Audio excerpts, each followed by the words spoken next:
The Caribbean, evocative of lush tropical vegetation, blue seas, rainforests, sandy beaches, and tourists enjoying days of relaxing sunshine. These are the images that come to mind when we think of these parts. But right here in the Caribbean, every day, in some communities, young people are waking up with only a sense of hopelessness to keep them company. In places where poverty seems to have taken up permanent residence and where opportunities for a better life are as scarce as the food on the table. The Commonwealth Youth Programme Caribbean Center presents Forgotten Voices, Stories from the Other Side of Paradise. According to a new study by the International Labour Organization, youth unemployment in the Caribbean and Latin America is at an all-time high of 16.6%, with women and youth from lower-income households being hit especially hard. What is important to me is to work with those persons who seem to have been marginalized, who seem to have been the underdogs in the society, and to see how we could work with them to create opportunities. They are citizens and they have a right like anybody else to express their opinions and for the society to know what it is that they're feeling, what they would like to see in the society. And I think in the current situation, given some of the contradictions that you have, where on the one hand one may be seeing development taking place, quote unquote, and one may see signs of affluence in sectors. Then you see other sectors where you see people living in abject poverty and deprivation. That kind of contradiction does not augur well for the sustainable development of our communities. We need call them to start a trade school down on the back, but I will like if they may finish a trade school. You understand? Because a lot of youths will go in the trade school and learn something for themselves, you understand? But the trade school just start just so and just close down everything. Yeah, but we feel man if we get an institute or just something like we guide the youths and them in the village, we feel better men must come. You see to yourself and say, man, I feel well. I should follow my education because there's not it. Yeah, that education is the key of success. I end up with 7 children free, right? I'm 31 age right now. I get my first child at 50 years. At 50 years, and she gonna be, my eldest child gonna be 15 this year, the 2nd of September.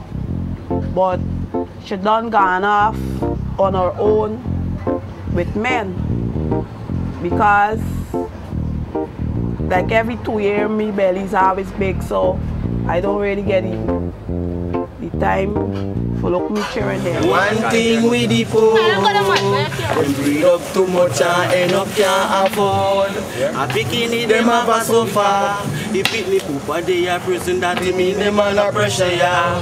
Me say how many more? Sufferation them are going to throw up on the poor. So we don't really have no leadership mechanism. There's not a lot of organized activities, events are concentrated efforts towards developing in terms of building ourselves. We have to take that and become proactive.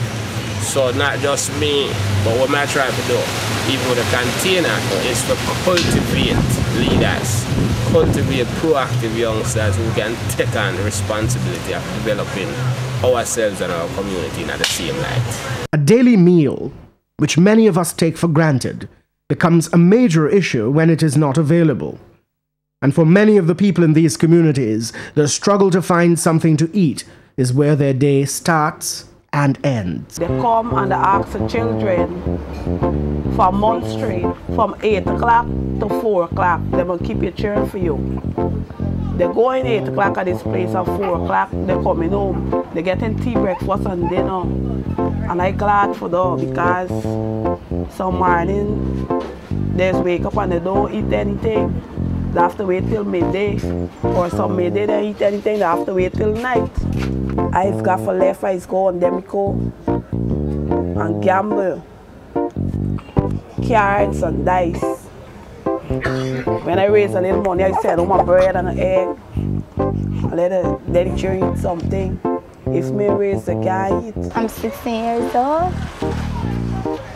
Drop out to school in December. The reason why I'm here, son, is because we're not getting any job. When we go places to work, they say they don't have any vacancy. Because if you don't have a complete education, when you go to get a job, the first thing is asked you. Some places you go, you have to read a book, they will give you math and stuff like that to see whatever you have upstairs, right? Because I've been places to work and I've been on that trial test. But if you don't have complete education, they don't you. I need to go back to school and stuff like that. Even if I have afternoon classes, but you don't really get no support to that. Somebody could sponsor you with going to complete classes.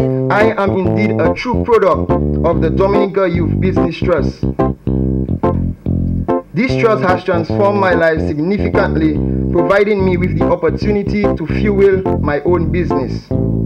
Presently, I have created employment for one other young person in my community through the success of my business. That's the only way to get people out of poverty is to empower them through education. By giving them a skill which nobody can take away from them. We know as young people in Dominica, and we know as adults in Dominica, that many of us who wanted to get into a small business had great ideas, could not have done it because we do not have the resources or the collateral to go to the banks and credit unions to get a loan.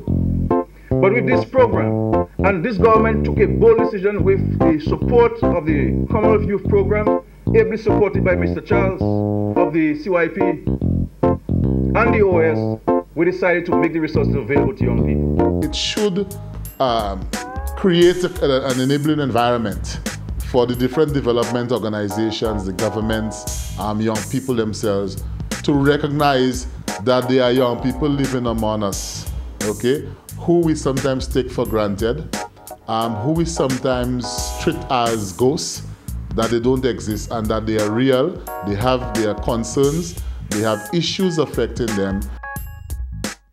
In listening to these voices, we have heard their plight.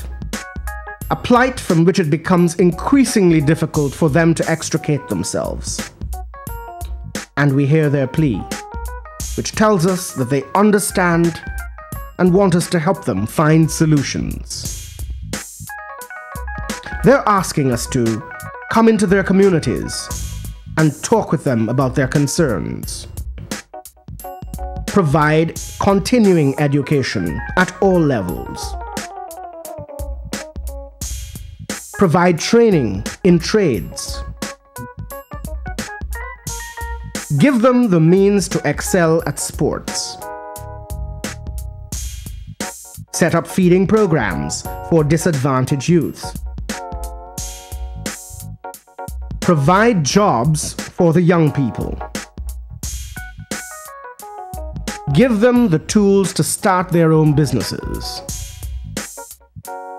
Together, we can create new perspectives for their growth and development, allowing them to take their place alongside all the other citizens in our region, giving them the chance to contribute fully to its development, and utilizing this very valuable resource that has been allowed for too long to be marginalized by our inability to hear their voices.